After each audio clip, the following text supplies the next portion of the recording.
फिर प्रीवीएसटीसी और आपके प्रीवीएसटीसी का सुपर सिलेक्शन बैच में राजस्थान की ज्योग्राफी को लेकर। तो सभी मेरे दोस्त फटाफट से लाइव आ जाए, और जो दोस्त लाइव आ चुके हैं एक बार क्लास को लाइक करके फटाफट से शेयर कर दो, जल्दी से कर दो भाई, फटाफट से जुड़ जाओ सभी, फटाफट से शेयर करो सभी दोस्त, क्लास को जल्दी से शेयर कर दो।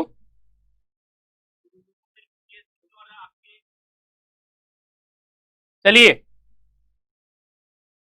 राजस्थान की स्थिति और आकार के बारे में हम बात कर रहे, स्थिति और विस्तार के बारे में अपन बात कर रहे थे। फटाफट से शेयर कर दो क्लास को, फिर चलते हैं अपन अपने टॉपिक की ओर।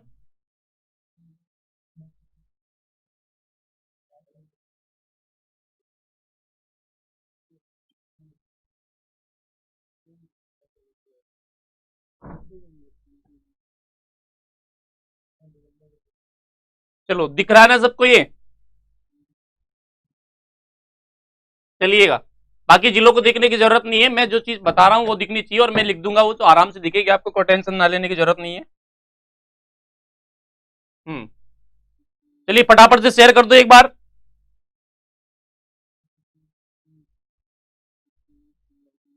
राजस्थान की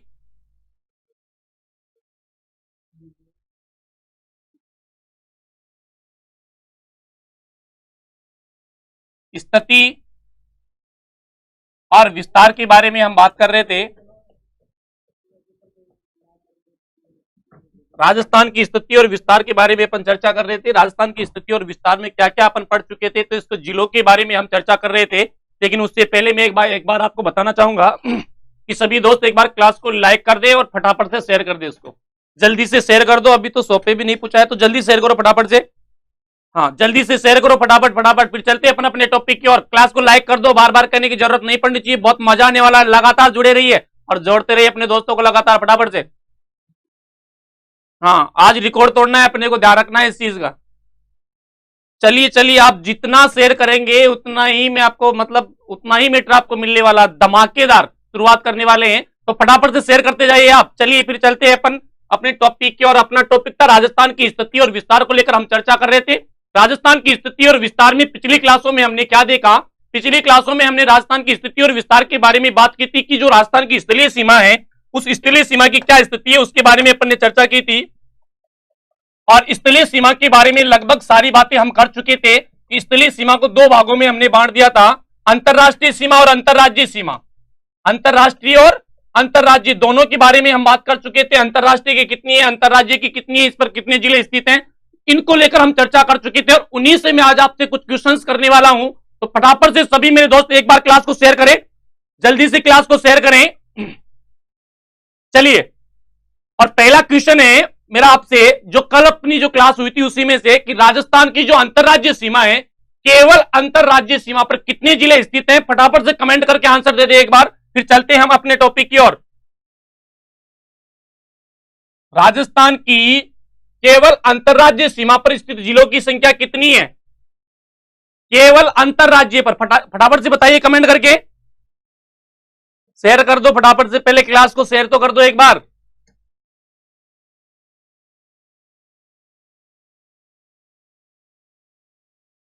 चलिए, यहां कई क्या आंसर आ रहे हैं? 21 और 23 भी आ रहे हैं, 21 भी आ रहे हैं। मैं पूछ रहा हूं, फिर से क्वेश्चन सुन लेना। राजस्थान के ऐसे जिले जो केवल अंतरराज्यीय सीमा पर स्थित है, उनकी संख्या कितनी है? उनकी संख्या कितनी है?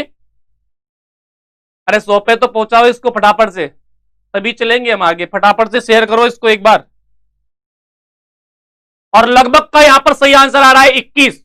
कितने हैं? 21। मैंने बताया था आपको अंतरराज्यीय सीमा पर 23 जिले स्थित हैं, लेकिन केवल अंतरराज्यीय पर कितने हैं? 21। क्योंकि अगर केवल लगते ही दो जिले अपन निकाल देंगे, कौन कौन से? एक बाड़मेर और एक गंगानगर, क्योंकि ये कौन सी सीमा भी बनाते हैं?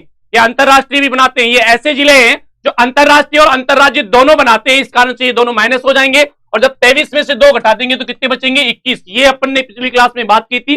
साथ ही हमने देखा था कि अंतरराष्ट्रीय सीमा पर टोटल कितने जिले हैं? 4 हैं। यहां पर भी अगर केवल लगता है तो केवल कितने रह जाएंगे? फिर केवल अंतरराष्ट्रीय पर कितने जिले हैं? 2, क्योंकि फिर ये गंगानगर और बाड़मेर बाहर हो जाएंगे, क्योंकि अंतरराज्यीय पर भी है और वो अपने से पूछ रहा है केवल अंतरराष्ट्रीय पर। तो केवल अंतरराष्ट्रीय पर कितने हैं? केवल अंतरराष्ट्रीय पर 2 जिले हैं।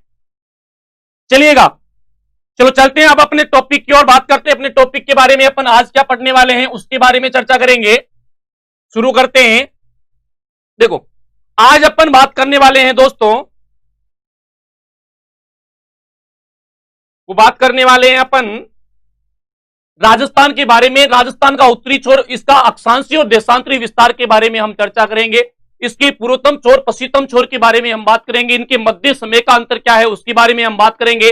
साथ ही इसके जिलों को लेकर हम चर्चा करेंगे कि यूपी के कितने लगते हैं, पंजाब के कितने लगते हैं, हरियाणा के कितने जिले लगते हैं, पाकिस्तान के कितने लगते हैं, जो पड़ोसी राज्यों के जो जिले लगते हैं उनके बारे में भी हम विस्तार से चर्चा करने वाले हैं। लेकिन अगर आप एक बार इसको 100 तक पहुंचा दे तो फिर मजा आ जाएगा।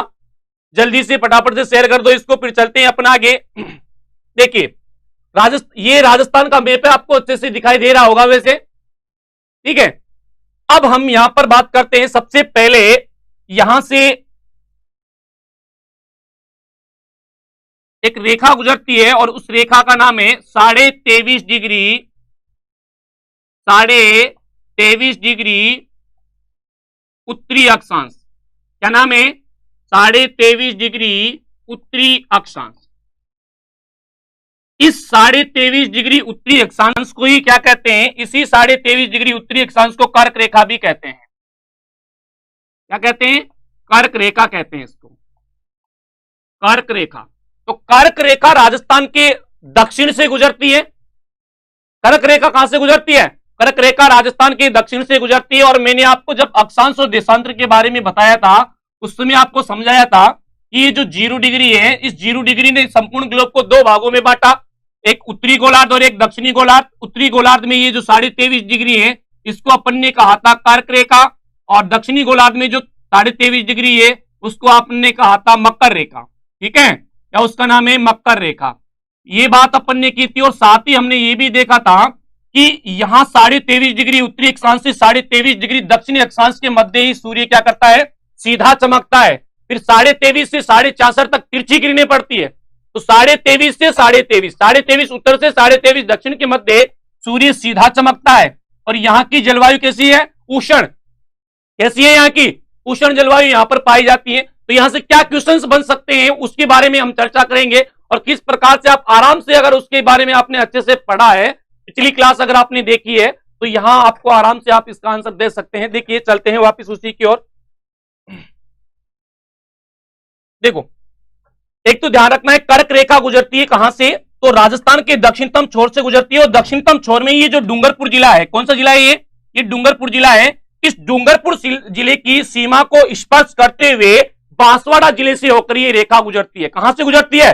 बांसवाड़ा से। दोस्तों एक बार क्लास को शेयर कर दो, एक बार क्लास को शेयर कर दो जल्दी से। बार बार कहने की जरूरत नहीं पड़नी चाहिए। सभी दोस्तों को गुड इवनिंग, राम राम, नमस्कार। एक बार क्लास को शेयर कर दें। चलिए, उसकी बात करते हैं राजस्थान में कहां से गुजरती है। तो डूंगरपुर जिले की सीमा को स्पर्श करते हुए बांसवाड़ा से होकर ये रेखा गुजरती है। अब इस रेखा के बारे में बहुत सारे क्वेश्चंस बनते हैं, तो इनके बारे में भी हम बात करेंगे। लेकिन उससे पहले मैं आपको बताना चाहूंगा दोस्तों, अपन बात करने चाहेंगे इसके विस्तार को लेकर। किसके विस्तार को लेकर? राजस्थान के विस्तार को लेकर अपन बात करना चाहेंगे। तो राजस्थान का उत्तरी विस्तार या दक्षिणी विस्तार कहां से कहां तक है, उत्तरी विस्तार कहां से कहां तक है, इसके बारे में अगर अपन देखें,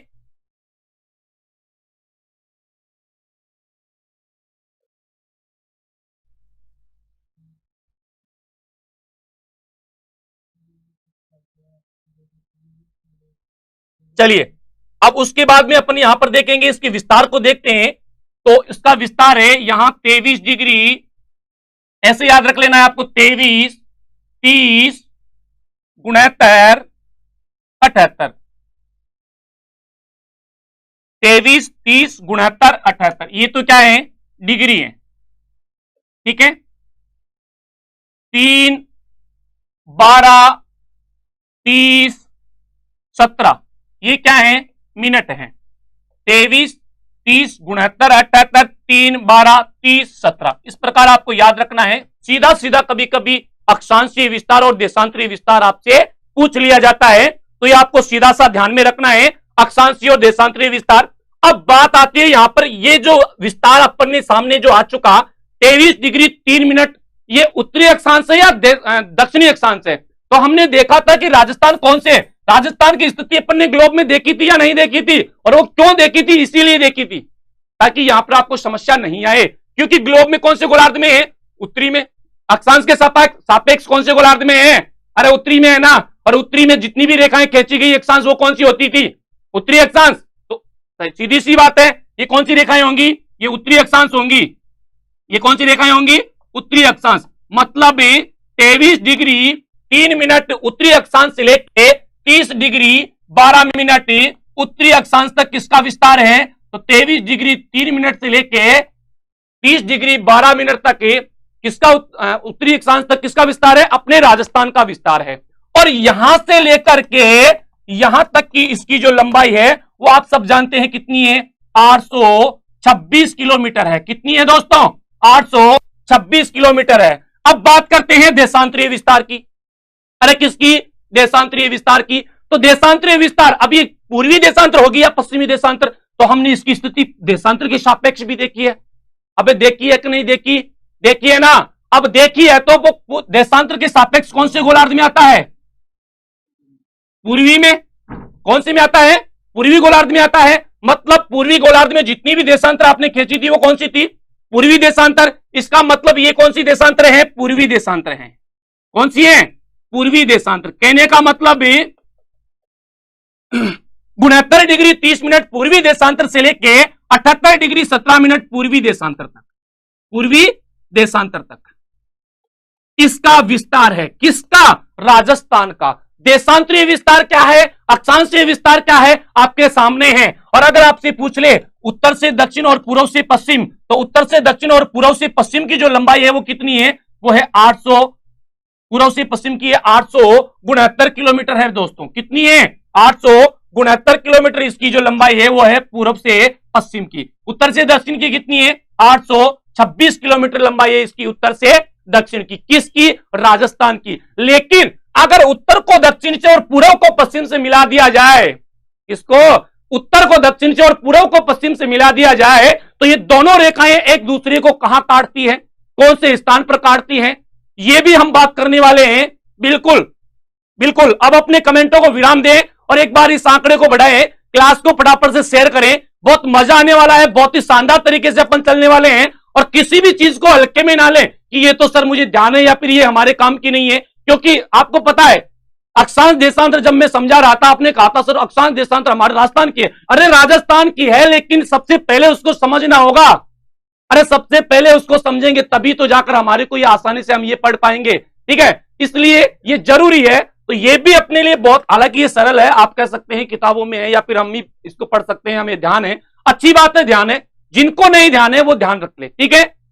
चलिएगा, अब इसके बीच वाले पॉइंट की भी हम बात करेंगे, विस्तार से हम उसकी चर्चा करेंगे। इसके एक एक जिले के बारे में हम बात करेंगे। और मैं दावा कर रहा हूं, गारंटी के साथ कह रहा हूं, कोई सा भी एग्जाम हो, ज्योग्राफी में एक भी क्वेश्चन बाहर नहीं जाने दूंगा। बस लगातार बने रहिए, मैं जिस तरीके से बता रहा हूं उस तरीके से आप देखते रहिए, बस लगातार। लेकिन एक काम जरूर कर दीजिए, आप एक बार क्लास को लाइक करके शेयर जरूर कर दें, क्लास को लाइक करके शेयर जरूर कर दें। अगर मजा आ रहा है तो क्लास को लाइक करके फटाफट से शेयर कर दें। हाँ जी, बजरंग एजुकेशन कह रहे हैं सर आपकी क्लास में आंकड़ा अधिक रहता है। आंकड़ा अधिक नहीं है, ये अधिक आंकड़ा नहीं है, इसको बढ़ाना होगा। फटाफट से आप शेयर करो एक बार, चलिए शेयर कर दो जल्दी से।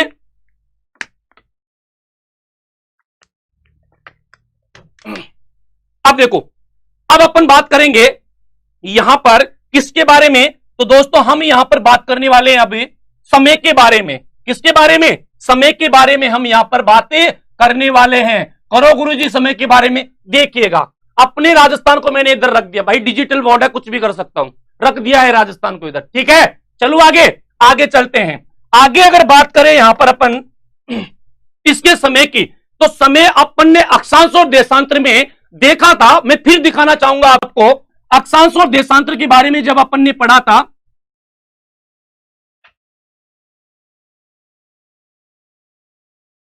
यह है अपना ग्लोब, ये थी क्या अक्षांश रेखाएं जो अपन ने आडी खींची थी, इस प्रकार से वृत्ताकार रेखाएं होती हैं, और ये अपनी अक्षांश रेखाएं कहलाती हैं। जबकि यह है अपनी देशांतर रेखाएं, क्या है, देशांतर रेखाएं, और ये कुछ इस प्रकार से अर्धवृत्ताकार खींची जाती है, दो अर्धवृत्ताकार रेखाएं मिलकर एक वर्त बनाती है, और दो अर्धवृत्ताकार रेखाओं से क्या बनता है? एक वर्त बनता है। मतलब एक रेखा अर्धवृत्ताकार होती है, मतलब उनकी आकृति कैसी होती है? अर्धवृत्ताकार। और इसको क्या कहते हैं? ये जो अक्षांश और देशांतर रेखाओं का जाल है, इसको कहते हैं ग्रिड। क्या कहते हैं दोस्तों? ग्रिड कहते हैं, ग्रिड। ध्यान रखना है आपको।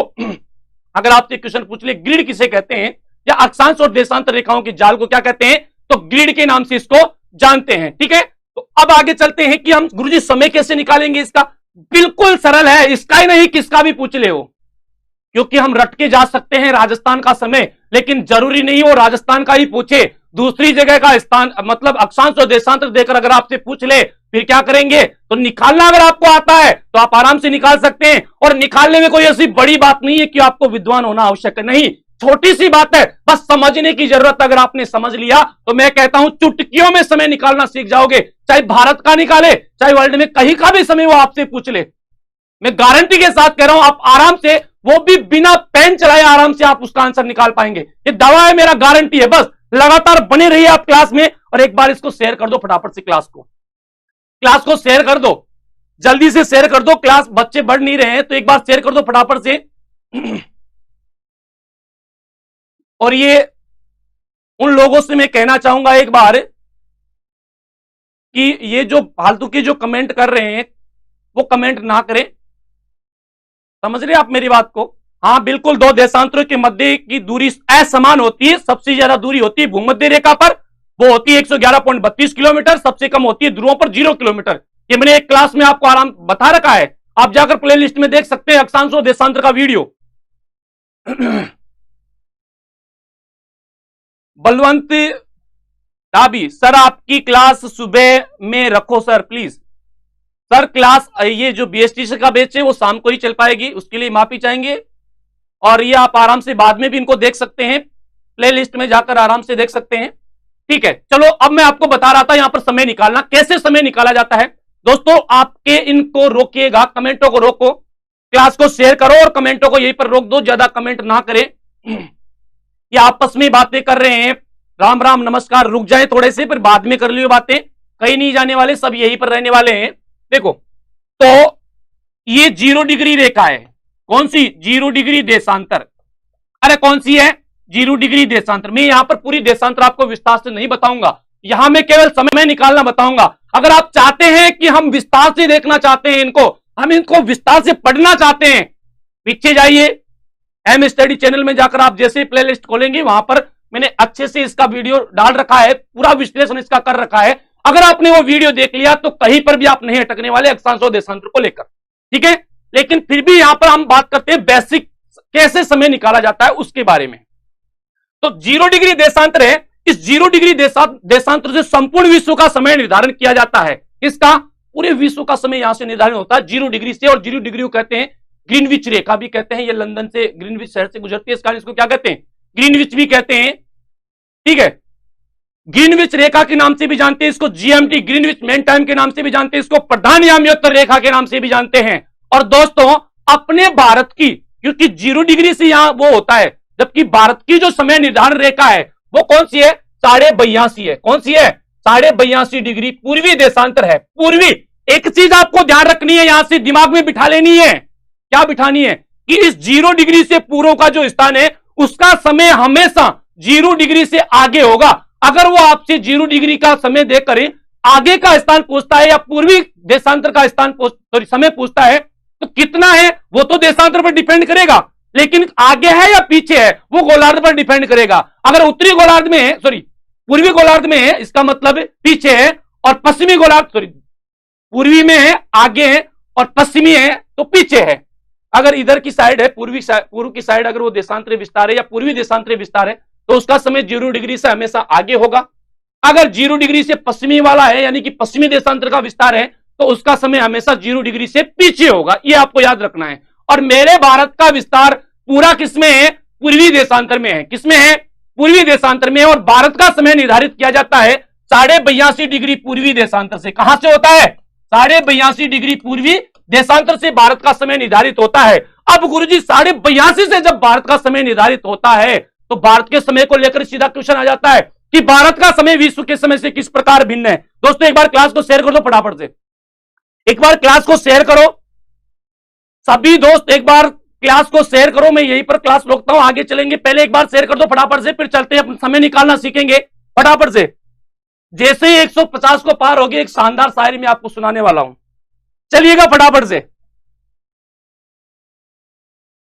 शेयर करो एक बार फटाफट से क्लास को सभी दोस्त, अपने अपने 5-5 ग्रुपों में शेयर कर दो जल्दी से।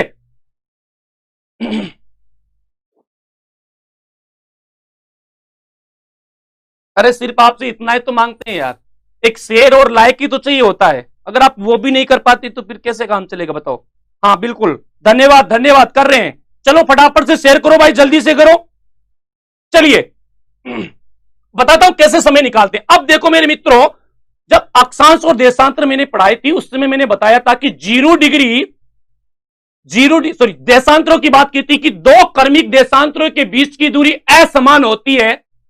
इसके मध्य की दूरी सर्वाधिक होती है भूमध्य रेखा पर और न्यूनतम होती है ध्रुवों पर। भूमध्य रेखा पर होती है लगभग 111 किलोमीटर। नहीं गुरुजी एग्जैक्ट बताओ, तो एग्जैक्ट होती है 111.32 किलोमीटर और न्यूनतम होती है ध्रुवों पर कितनी होती है 0 किलोमीटर, क्योंकि वहां पर आपस में दोनों रेखाएं मिल जाती है। ठीक है दोस्तों।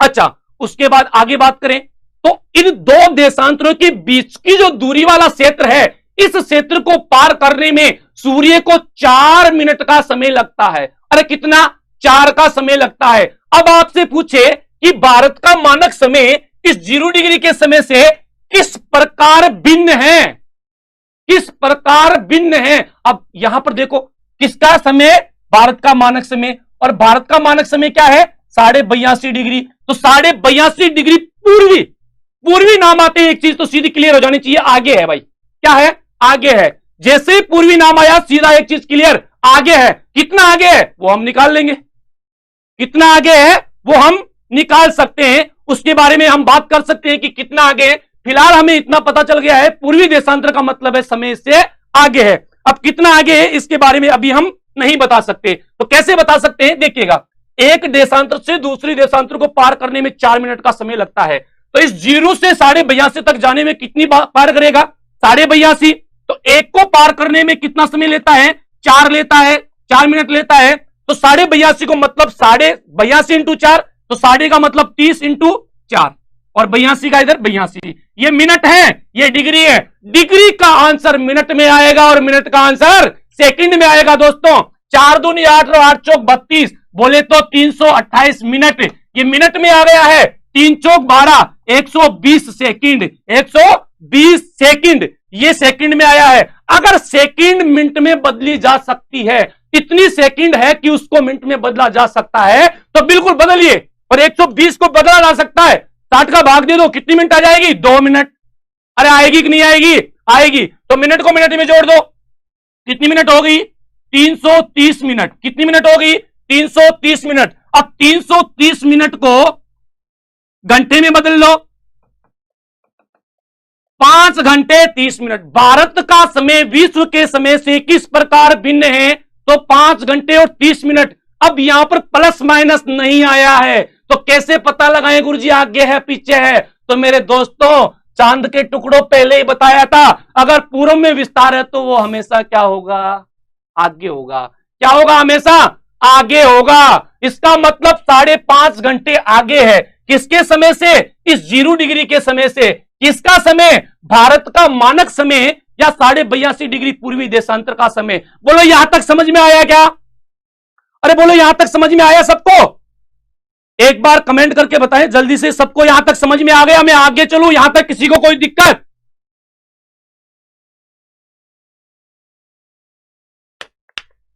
चलिए फटाफट से,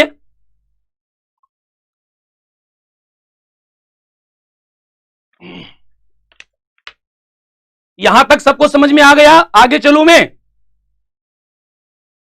शायरी सुना दो। अब राजवीर सिंह शेखावत जी मिल जाएगी, लेकिन मैंने कहा था 150 को पार कर दो, मिल जाएगी, वो बता दूंगा, सुना दूंगा। चलो चलो, बहुत अच्छी बात है, सुपर, धन्यवाद। मजा आ रहा है पढ़ाने में और पढ़ने में भी आपको मजा आएगा। अब भारत का तो अपन ने सीख लिया है, लेकिन बात तो राजस्थान की थी मित्रों, कि राजस्थान में समय का अंतर कितना है। तो देखो राजस्थान में अगर हम समय का अंतर निकालेंगे तो कैसे निकालेंगे, आइए देखते हैं उसके बारे में।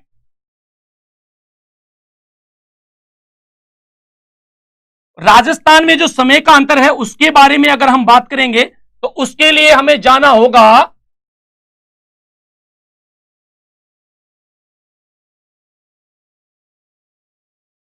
यहां पर। देखो, देशांतर से समय निकालेंगे तो देशांतरीय विस्तार को पकड़ो। राजस्थान का देशांतरीय विस्तार है 69 डिग्री 30 मिनट से लेके कहां तक है? तो 69 डिग्री 30 मिनट से 78 डिग्री 17 मिनट तक है। 78 डिग्री 17 मिनट तक है।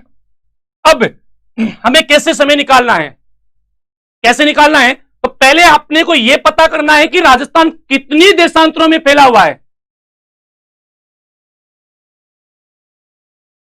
अरुण जी कह रहे हैं सर हम एमपी से हैं। स्वागत है आपका एम स्टडी में। हाँ, चलिए, तो अब हम सबसे पहले यहां देखेंगे कि इन दोनों के मध्य अंतर कितना है, कितनी देशांतरों में फैला हुआ है। यहां से लेकर यहां तक जो राजस्थान का विस्तार है वो कितनी देशांतरों में है। तो उसके लिए हम क्या करेंगे, 78 डिग्री में से 69 डिग्री घटा देंगे। मतलब 78 degree 17 minute minus 69 degree 30 minute. 17 में से 30 गए तो नहीं जाएंगे। इधर से एक डिग्री उठाओ, इधर ले आओ। डिग्री को लाकर मिनट में खोलेंगे, कितनी निकलेगी मिनट है? 60। मतलब कितने हो गए? 60 और 17 77। 77 में से 30 गए तो 47। 47 क्या आ रहे हैं यहां पर? मिनट। बोले बताओ क्या है? मिनट है। इधर कितने बच गए? एक तो हम ले गए, अरे एक तो हम उठा ले गए ना, तो 77 बच गए। और 77 में से 69 गए तो कितने बच गए? 8। मतलब 8 डिग्री और 47 मिनट पूर्वी देशांतर में राजस्थान का विस्तार है। अब बात करते हैं समय का अंतर कि पूर्वतम छोर से इस पश्चिमतम छोर के मध्य समय का कितना अंतर है। सिलान गांव राजा खेड़ा तहसील धौलपुर में अगर सूर्योदय 5 बजे होता है तो कटरा गांव सम तहसील जैसलमेर में सूर्योदय कितने बजे होगा? तो उसके लिए हमें याद करना पड़ेगा। यहां पर देखो देशांतर हमारे पास आ चुकी है, और जब देशांतर दोस्तों आपके पास आ चुकी है तो बिल्कुल आंसर भी आपके सामने पेश हो चुका है। कैसे गुरुजी? तो अभी अपन ने देखा था 1 को पार करने में कितनी मिनट लेता है?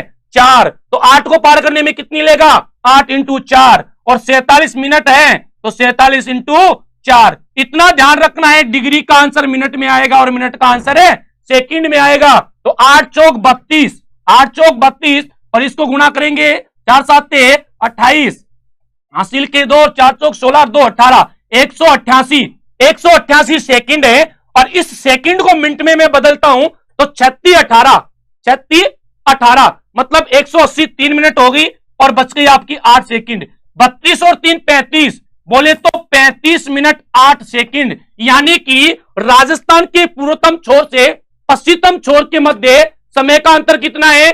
35 मिनट 8 सेकंड। यानी कि आप कह सकते हैं गुरुजी 35 8 तो ऑप्शन में मिला ही नहीं, तो कोई बात नहीं है, लगभग 36 मिनट मिलेगा। क्या मिलेगा? लगभग 36 मिनट मिलेगा। लेकिन अगर 35.8 भी ऑप्शन में है और 36 भी आप ऑप्शन में है तो फिर आपको 35.8 ही वहां पर करना है दोस्तों। क्या करना है? 35.8 ही वहां पर करना है। बहुत बहुत धन्यवाद, काफी लोगों ने सही आंसर दिया है 35 मिनट 8 सेकंड।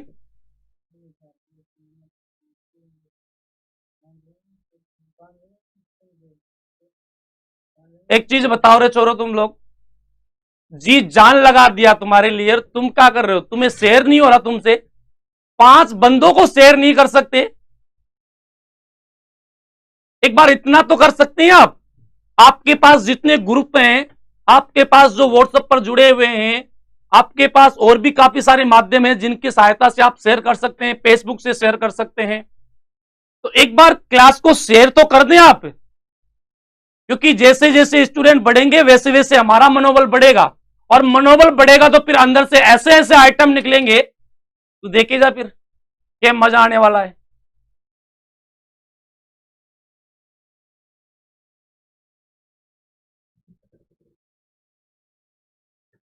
चलिए, अब यहां तक मैं आपको बताना चाहूंगा कि राजस्थान के पूर्वोत्तम छोर से पश्चिमतम छोर के मध्य समय का अंतर कितना है, ये समझ में आ गया?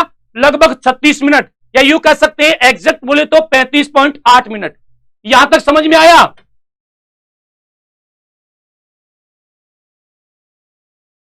बीरबल बिश्नोई जी कह रहे हैं सर कमेंट बोलो, हम जरूर शेयर करेंगे। तो बीरबल बिश्नोई जी, मैं आपसे कहना चाहूंगा कि अगर मैं आपके कमेंट, हर का कमेंट पढ़ते रहा तो मैं शायद, ये पक्का है, पूरे घंटे भर ये कमेंट ही पढ़ता रहूंगा। इतने कमेंट आ रहे हैं, तो कमेंट में आपके नहीं पढ़ पाऊंगा, उसके लिए सॉरी।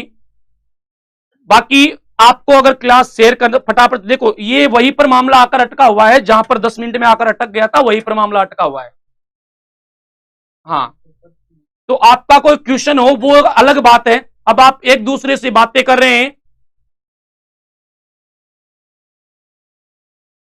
कोई बात नहीं है, व्हाट्सअप नहीं है, फेसबुक नहीं है तो इंस्टाग्राम पे शेयर कर दो। अरे शेयर कर दो, मैं ये नहीं कह रहा व्हाट्सएप पे ही ठोको, ठोकना है कहीं पे भी ठोक दो यार, बस। अरे हिंदी दिलवाले, तेरा नाम भी बोल दिया, अब शेयर कर दे भाई। चलो, अब यहां तक समझ में आ गया क्या सबको? हाँ बिल्कुल, अशोक रोयल गुजर जी कंटिन्यू कर रहे हैं, यहां तक सबको समझ में आ गया?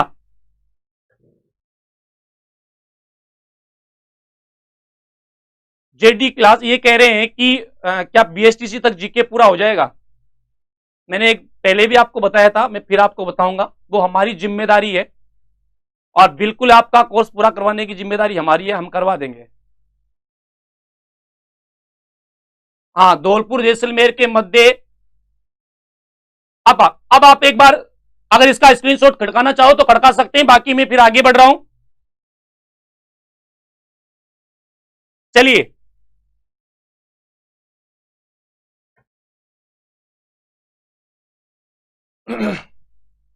आगे चलते हैं दोस्तों। और आगे अगर मैं बात करूं यहां पर,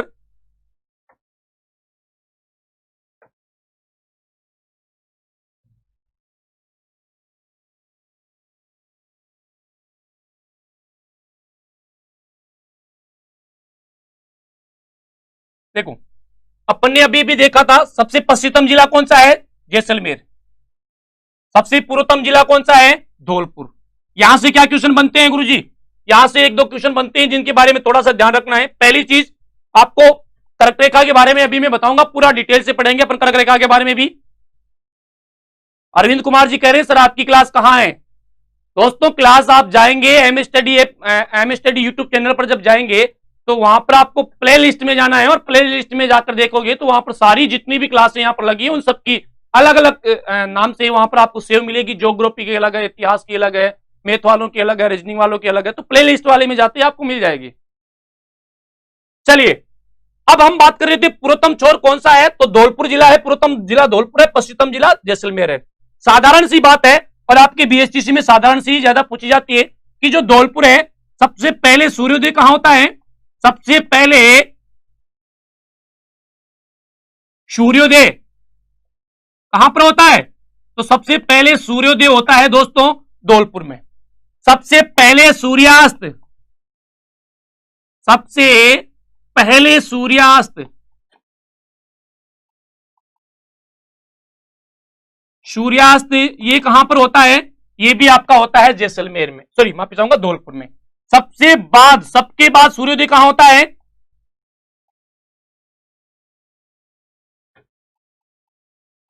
सबके बाद सूर्योदय,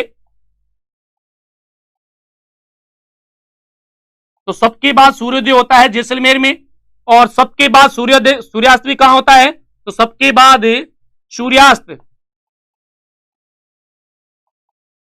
ये भी आपका होता है जैसलमेर में। मतलब जहां सबसे पहले उदय होता है वहां सबसे पहले अस्त भी होता है। सिंपल सी बात है, सीधी सी बात है, और आप सबको भी इसके बारे में नॉलेज है। उसके बाद आपसे अगर यहां से क्वेश्चन समय का पूछा जाता है तो आप आराम से आंसर दे सकते हैं, ऐसे मुझे आपसे आशा है, क्योंकि मैंने आपको समझा दिया है समय कैसे निकालते हैं, साथ ये भी बता दिया है कितने समय का अंतर है। ठीक है दोस्तों, चलिए उसके बाद आगे में बात करूं अगर, तो अब हम आगे चर्चा करते हैं इसके बाद में जिलों को लेकर। कल हमने बात की थी इसी के जिलों को, राजस्थान के जिलों के बारे में ही। यहां पर यह चीज तो मैंने आपको पहले ही बता दी है, पंजाब, हरियाणा, यूपी,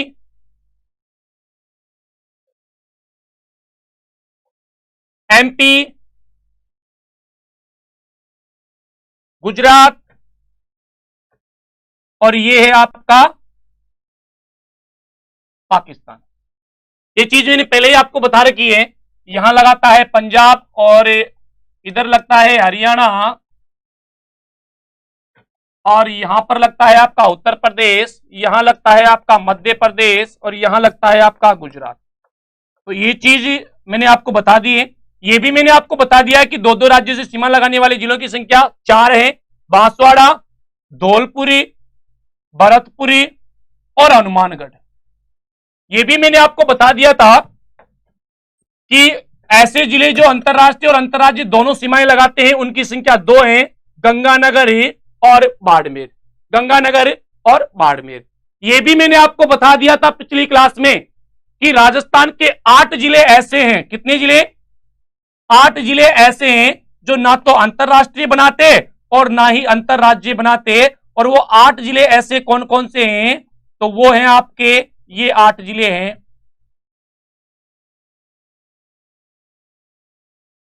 देखो, जोधपुर, पाली, राजसमंद, अजमेर, नागौर, टोंक, बूंदी और दौसा। ये 8 जिले ऐसे जिले हैं जो ना तो अंतरराष्ट्रीय बनाते और ना ही अंतरराज्य, जिनको आंतरिक जिले भी कहते हैं। कौन कौन से हैं ये मैंने पिछली क्लास में आपको बता दिया था। उसी के साथ आगे बात करें दोस्तों, तो हमने यहां पर एक चीज ये भी देखी थी कि ये जो राजस्थान है, राजस्थान के खंडित जिलों के बारे में भी हमने देखा था। राजस्थान के खंडित जिले, खंडित जिले कितने हैं? खंडित जिले, इनको इनकी डेफिनेशन दूसरी प्रकार से भी आपसे पूछ सकता है। क्या पूछ सकता है? राजस्थान के ऐसे जिले जो अंतरराष्ट्रीय राजस्थान के ऐसे जिले जिनकी सीमा समाप्त होने के बाद पुनः प्रारंभ होती है, उनकी संख्या कितनी है? उनकी संख्या 2 है। पहला कौन सा है? पहला है आपका अजमेर। कौन सा है? अजमेर। दूसरा कौन सा है? तो दूसरा है आपका चित्तौड़। चित्तौड़गढ़। यहां तक तो सही है सर, लेकिन वो पूछ ले कि चित्तौड़ का कौन सा स्थान अलग है? अजमेर का कौन सा है? अजमेर का है तौड़गढ़। कौन सा है अजमेर का? तौड़गढ़। और चित्तौड़ का कौन सा है? चित्तौड़ का है भैंसरोड़गढ़। भैंसरोड़गढ़। आपको पता होना चाहिए चित्तौड़गढ़ के भैंसरोड़गढ़ में चंबल नदी एक जलप्रपात भी बनाती है, चूलिया जलप्रपात। जब नदी पढ़ेंगे तब हम पढ़ेंगे। और वो चूलिया जलप्रपात राजस्थान का सबसे ऊंचा जलप्रपात है। यहीं पर एक दुर्ग भी बना हुआ है, भैंसरोड़गढ़ दुर्ग, और इस दुर्ग को राजस्थान का वेल्लोर कहते हैं। साथ ही मेरे दोस्तों, राजस्थान का एकमात्र ऐसा दुर्ग है जिसका निर्माण व्यापारियों ने करवाया था। ऐसा दुर्ग कौन सा है? तो वो एकमात्र ऐसा दुर्ग है भैंसरोड़गढ़ का दुर्ग, जो कहां पर है? चित्तौड़गढ़ जिले में है। लेकिन आप क्लास को लाइक नहीं कर रहे हैं। जो मेरे दोस्त नए जुड़े हैं, एक बार क्लास को लाइक करें, एक बार क्लास को लाइक कर दें और शेयर भी कर दें।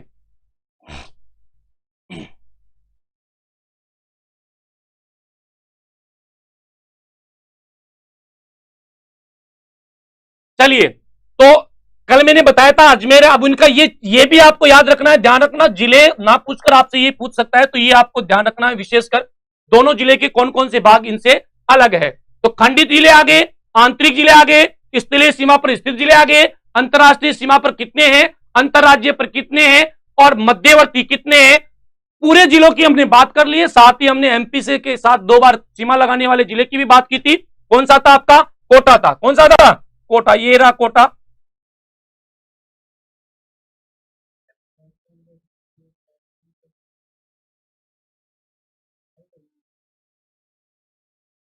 ये देखिए, ये जो कोटा है, ये एक तो यहां पर लगा रहा है एमपी से और एक यहां पर लगा रहा है। ठीक है, तो एमपी से 2 बार सीमा लगाने वाला जिला कौन सा है? कोटा है। अब देखो, यहां से हम इसकी आकृति के बारे में भी बात कर सकते हैं। अब मैं आपको जिलों के बारे में बताऊंगा, इनके जिलों के बारे में जब अपन संभाग पढ़ेंगे। अगली बार जब अपन संभागों की बात करेंगे कि राजस्थान की संभागीय व्यवस्था जब हम पढ़ेंगे, उस समय हम बात करेंगे कि राजस्थान में निर्माण काल के समय कितने थे, एकीकरण पूर्ण हुआ उस समय 26वां जिला किसको बनाया गया, उसके बाद में 33 वर्तमान में हो चुके हैं।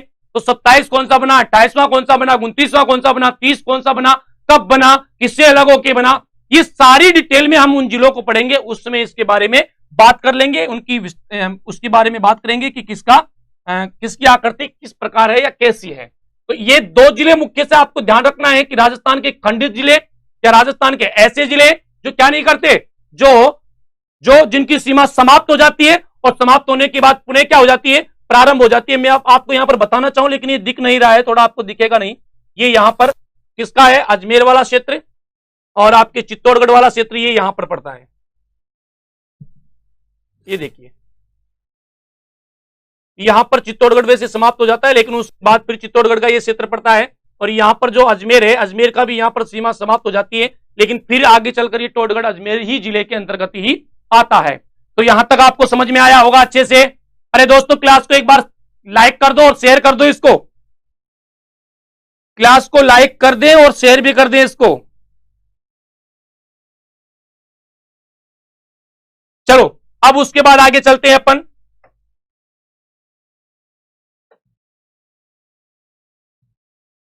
देखो, राजस्थान की अंतरराज्यीय सीमा पर स्थित राज्यों के बारे में पढ़ा, कितने थे, 5। अब सबसे पहले हम यहां पर बात करते हैं पंजाब को लेकर। किसको लेकर बात करेंगे, पंजाब को लेकर। और इससे पहले हम देखते हैं अपने वो जिले जो अंतरराष्ट्रीय सीमा बनाते हैं। अंतरराज्यीय सीमा की अगर बात करूं तो सर्वाधिक अंतरराज्यीय सीमा कौन सा जिला बनाता है, सबसे कम कौन सा जिला बनाता है।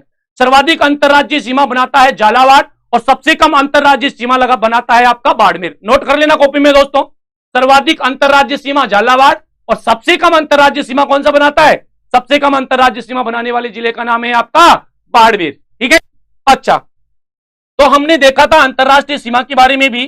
और अंतरराष्ट्रीय सीमा के बारे में एक बार फिर मैं आपको बताना चाहूंगा कि जो अंतरराष्ट्रीय सीमा है, इस अंतरराष्ट्रीय सीमा पर कितने जिले स्थित हैं, 4 जिले स्थित हैं। क्रमशः गंगानगर, बीकानेर, जैसलमेर, बाड़मेर। ये चारों मिलकर कितनी सीमा बनाते हैं, 1070 किलोमीटर की। कितनी, 1070 किलोमीटर की सीमा बनाते हैं। अब ये 1070 किलोमीटर की बनाते हैं, इसमें ये 210 किलोमीटर का सीमा लगाता है, ये लगाता है 168 किलोमीटर की, और ये लगाता है आपका 464 किलोमीटर की, ये लगाता है 228 किलोमीटर की। मतलब सबसे ज्यादा कौन लगा रहा है, जैसलमेर। सर्वाधिक कौन लगा रहा है, सर्वाधिक लगा रहा है जैसलमेर। और न्यूनतम कौन लगा रहा है, बीकानेर। न्यूनतम कौन लगाता है, तो न्यूनतम लगा रहा है आपका बीकानेर।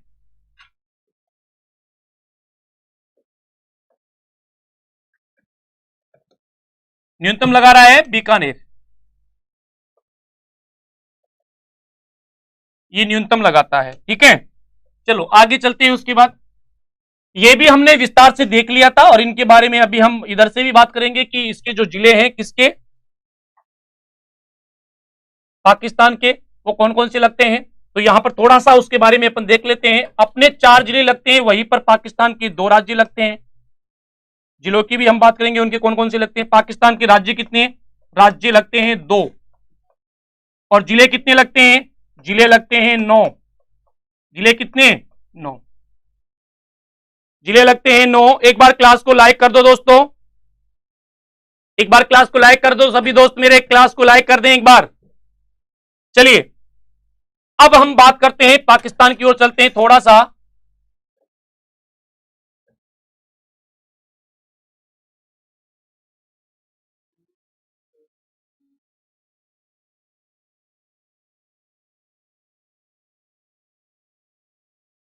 पाकिस्तान के 2 राज्य अपने साथ लगते हैं, एक लगता है पंजाब और दूसरा लगता है सिंध प्रांत। एक कौन सा, पंजाब, और दूसरा लगता है सिंध प्रांत। किसके साथ, राजस्थान के साथ सीमा लगाने वाले। अब पंजाब के कितने लगते हैं और सिंध प्रांत के कितने लगते हैं, तो ध्यान रखना है पंजाब के जो जिले लगते हैं उनके बारे में अगर मैं बात करूं दोस्तों, तो उन जिलों की संख्या है, यहां पर देखिए नंबर 1 पर सबसे पहले अगर हम बात करेंगे तो वो है आपका बावल नगर। कौन सा है, बावल नगर, फिर है बावलपुर, फिर है रहीम यार खान। बावल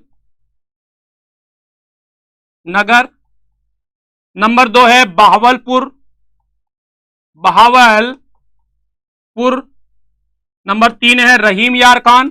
कौन सा है? रहीम यार खान। ये 3 जिले किसके लगते हैं? पंजाब प्रांत के लगते हैं। किसके साथ लगते हैं? तो अपने राजस्थान के साथ। उसके बाद बात करते हैं सिंध की घोटकी, शुकूर, संगर। 3 पंजाब के लगते हैं। इसके कितने लगते हैं? इसके 6 लगते हैं। कौन कौन से लगते हैं? घोटकी, सुकूर, संगर, खेरपुर, उमरकोट और थारपारकर। खेरपुरी,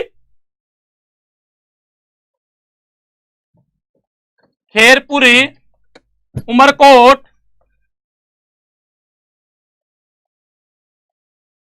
और छठा लगता है थारपारकर। कौन सा लगता है?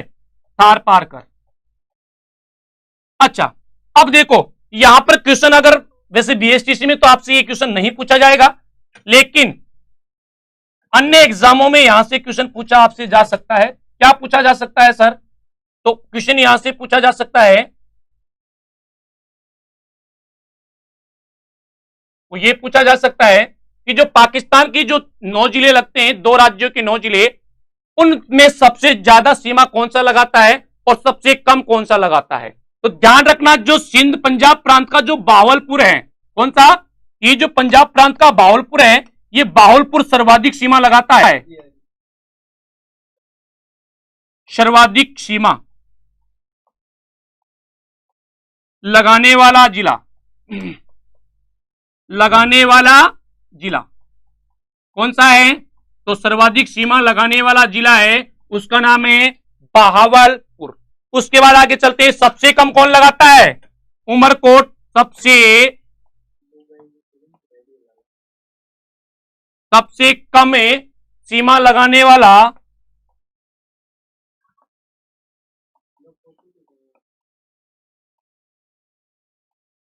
जिला ये कौन सा है? तो सबसे कम सीमा लगाने वाला जिला है, या न्यूनतम सीमा लगाने वाला जिला वो है पाकिस्तान का, वो कौन सा है? उमरकोट है। देखिए दोस्तों,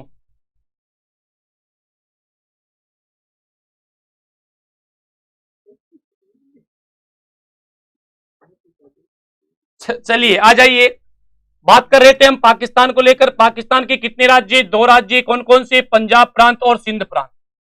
पंजाब प्रांत के कितने लगते हैं? 3 लगते हैं। सिंध प्रांत के कितने लगते हैं? 6 लगते हैं। टोटल कितने लगते हैं? टोटल 9 जिले लगते हैं। अरे टोटल कितने जिले? 9 जिले। पंजाब प्रांत के कौन कौन से? क्रम से बावल नगर, बहावलपुर और रहीम यार खान। बावल नगर, बहावलपुर और रहीम यार खान। सिंध के लगते हैं क्रम से घोटकी, सुकूर, संगर, खेरपुर, उमरकोट और थारपारकर। इनमें सबसे ज्यादा सीमा कौन बनाता है? सबसे ज्यादा सीमा कौन लगाता है? तो सबसे ज्यादा सीमा जो लगाता है वो है आपका बहावलपुर। सबसे कम सीमा कौन बनाता है? तो सबसे कम सीमा बनाने वाला है आपका, वो कौन सा है? तो वो है आपका उमरकोट। ठीक है, तो पाकिस्तान के बारे में आपको यही ध्यान रखना है। और एक चीज ये आपको मैंने पहले बताई दी है कि सीमा की कितनी लंबाई है, इसकी राजस्थान से कितनी स्पर्श होती है, ये तो 1070 किलोमीटर स्पर्श होती है, ये मैंने आपको बता दिया है।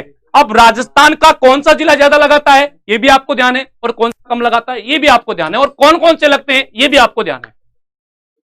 पाकिस्तान के कौन से जिले लगते हैं, कौन से राज्य लगते हैं, कौन सा ज्यादा लगाता है, कौन सा कम लगाता है, ये भी आपको ध्यान है। अब बात करते हैं हमारे राज्यों की। किसकी बात करते हैं? हमारे राज्यों को लेकर चर्चा करते हैं, क्योंकि अपने कितने राज्य? अपने 5 राज्य भी तो सीमा सटे हुए सीमा से। अरे सटे हुए कि नहीं सटे हुए? सटे हुए हैं। तो दोस्तों एक बार इसको शेयर कर दो, सटे हुए तो यार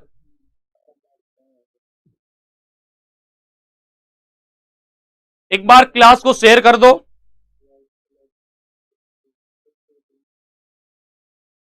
अभी तक हाँ, शेयर करने का तो काम है ही नहीं अपने। एक बार सभी दोस्त क्लास को लाइक और शेयर जरूर कर दें। ये कहने की आवश्यकता नहीं होनी चाहिए, जब हम आपके लिए इतना कर रहे हैं तो आप इतना तो कर ही सकते हैं।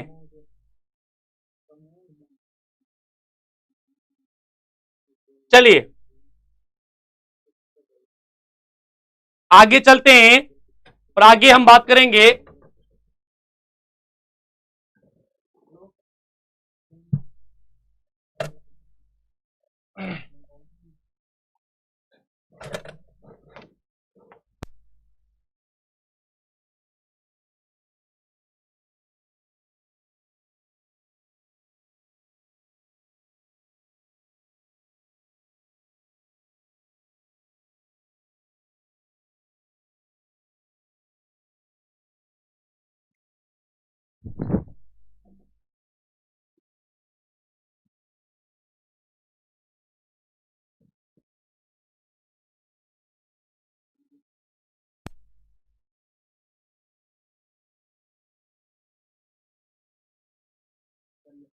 चलिए आगे चलते हैं।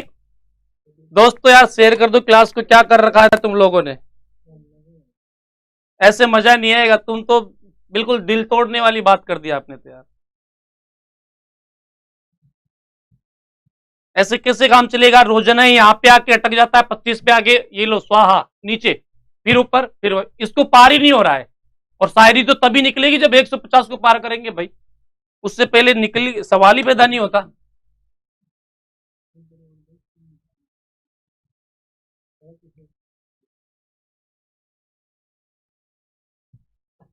चलो अब हम आगे बढ़ते हैं और आगे अब हमें किसके बारे में बात करनी है? तो आगे अपने को बात करनी है यहां पर राजस्थान के वो जो अंतरराज्यीय सीमा पर स्थित राज्य हैं उनके बारे में।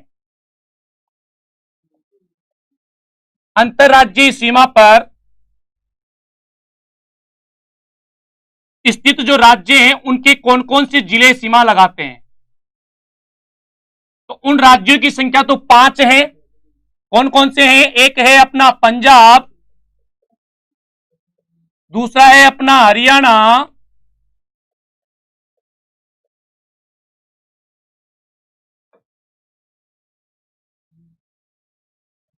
तीसरा है अपना उत्तर प्रदेश, चौथा है अपना मध्य प्रदेश, पांचवा है अपना गुजरात। ठीक है गुरुजी, ये तो पहले भी देख लिया, सही है पहले देख लिया, लेकिन अब हम ये देखेंगे कि इनके कौन से लगते हैं अपने साथ और अपने इनके साथ कौन से लगते हैं। ये चीज मैंने आपको उस समय बता दी थी कि इसके पंजाब के 2 जिले लगते हैं, कौन कौन से लगते हैं ये अभी मैं बताऊंगा, और अपने भी 2 लगते हैं। अपने कौन कौन से लगते हैं ये मैंने बता दिया था आपको। फिर हरियाणा के कितने? 7, और अपने कितने? 7, ये चीज भी मैंने आपको बता दी थी। यूपी के 2 और अपने भी 2, कौन कौन से लगते हैं अभी बात करेंगे आगे। एमपी के 10, अपने भी 10, कौन कौन से लगते हैं अभी देखने वाले हैं। गुजरात के 6, अपने भी 6। अब बात करते हैं कौन कौन से जिले हैं।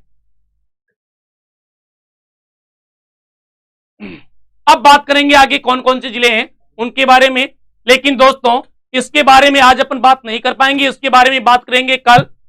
तो दोस्तों मुझे लग रहा है क्लास आपको पसंद आ रही होगी, समझ में आ रहा होगा, तो सभी मेरे दोस्त इस क्लास को ज्यादा से ज्यादा लाइक करें, अपने दोस्तों के साथ दबा के शेयर करें, और जितना शेयर करेंगे, जितना आप प्यार देंगे, जिस प्रकार आप प्यार देंगे उसी प्रकार हम आपको ये बांटते रहेंगे। और मैं कह रहा हूं इस वीडियो को इसके बाद भी लगातार ज्यादा से ज्यादा शेयर करते रहिए आप, इससे कि अगली क्लास में अपनी स्टैंड बच जाएगी, और जैसे ही स्टैंड बनी तो आपको पता है बहुत शानदार मजा आने वाला अगली क्लास में। तो आज के लिए इतना ही, बहुत मिलते हैं फिर ब्रेक के बाद।